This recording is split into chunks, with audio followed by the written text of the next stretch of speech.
Okay guys, Good Marks Goods here, and today I've got another box to show you all. There's a little bit of damage on the box and the contents are a little bit loose.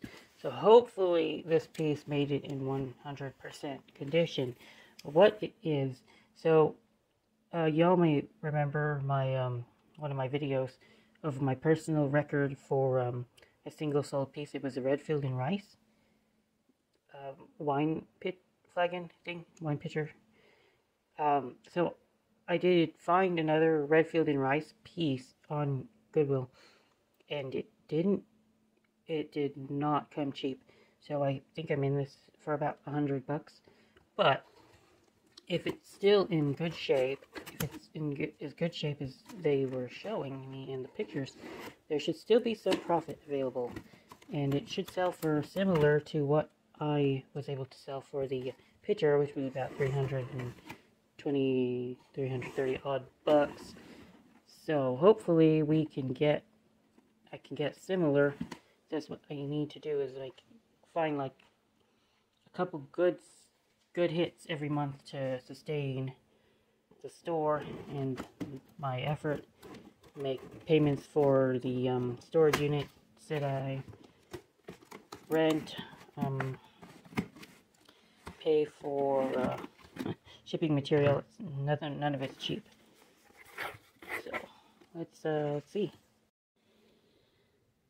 For the second time in a row, Goodwill has refused to package the items in a way that like shows that they give one modicum of care for people who are purchasing their pieces. So, well, while the bubble wrap was a welcome addition to things, they still did not wrap the piece. It was still kind of loose, I guess, but also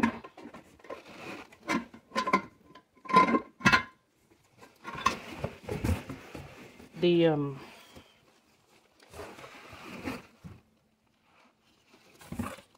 that allowed the lid to get crushed and bent in, and the finial is now crooked.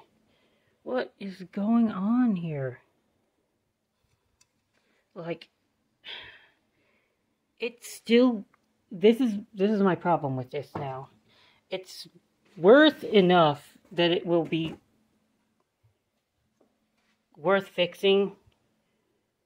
It will be worth sending this to a professional or a metal worker, body worker, or whatever, to get this nice,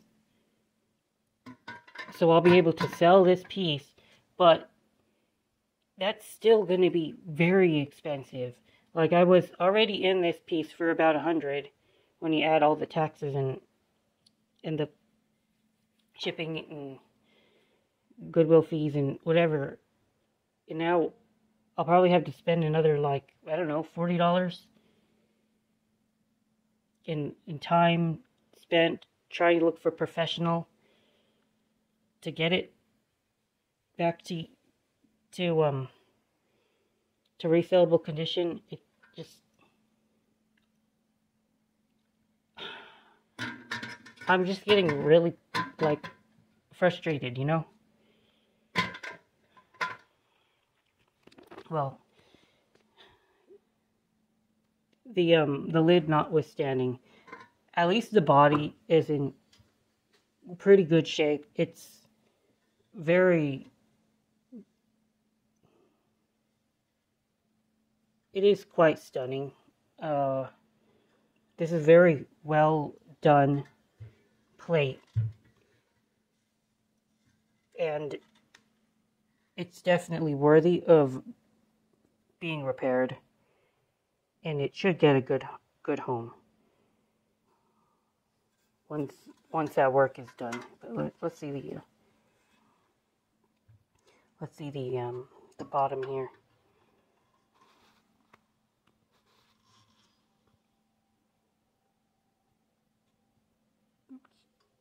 Redfield Rice, New York. Wow. Very, very cool piece.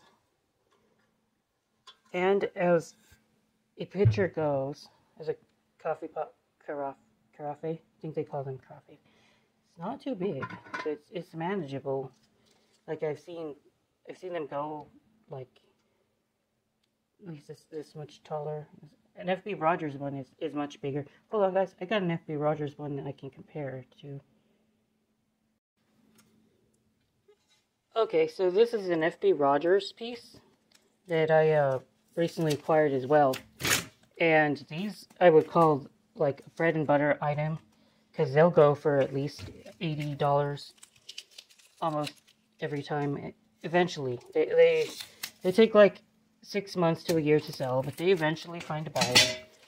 But also I just noticed, and I didn't notice this the first time I was looking at the piece, but it looks like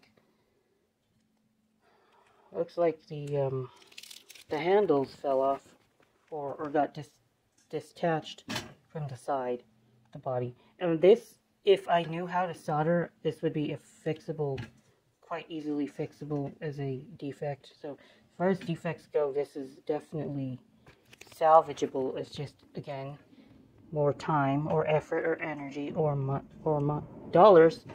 I don't call dollars money. Dollars to spend on trying to get this repaired. And given how much less disposable income people have these days, it might sit in the store a little bit longer, or I'll have to mark it down more than it normally is. So, yeah, I didn't spend that much on this one, but it's just unfortunate that I have two damaged coffee carafes. Look how much smaller the Redfield Rice one is, and look how much more elaborate it is as well. It's very, very cool. Oh, well, be right back. I'm out of here, guys. I gotta craft an email to this Goodwill. And maybe this Goodwill, but I might just let it slide. Because I didn't pay that much for this one.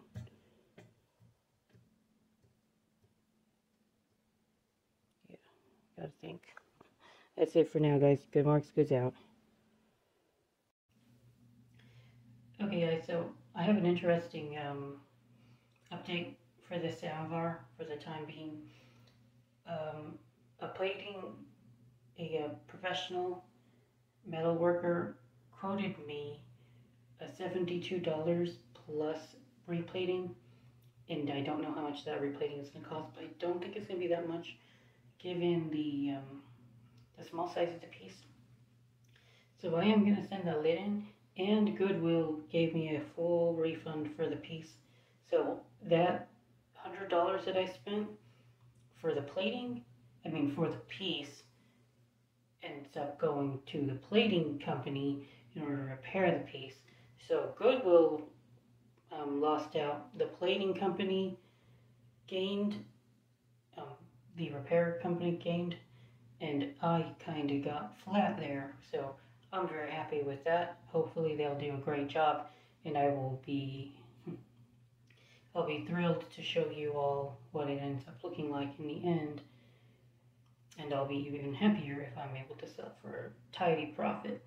But I just want to let you guys know that there was a happier, and I'm not going to say ending, but there have been some decent developments towards this piece.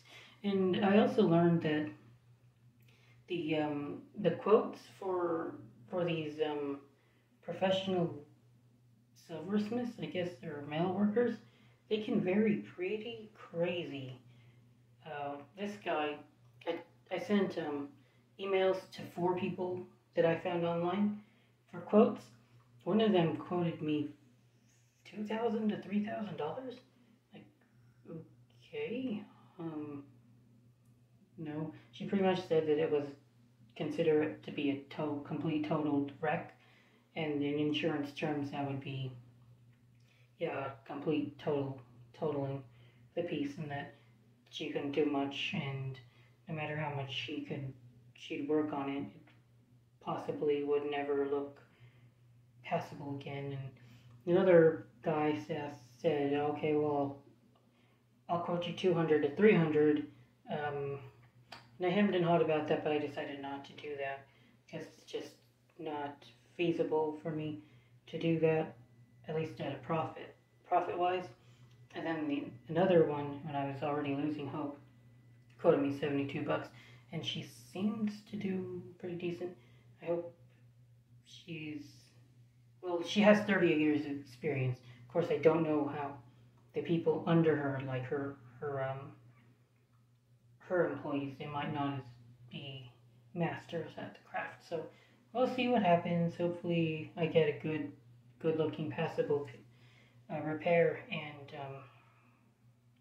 yeah, that's all for that. That's it for now.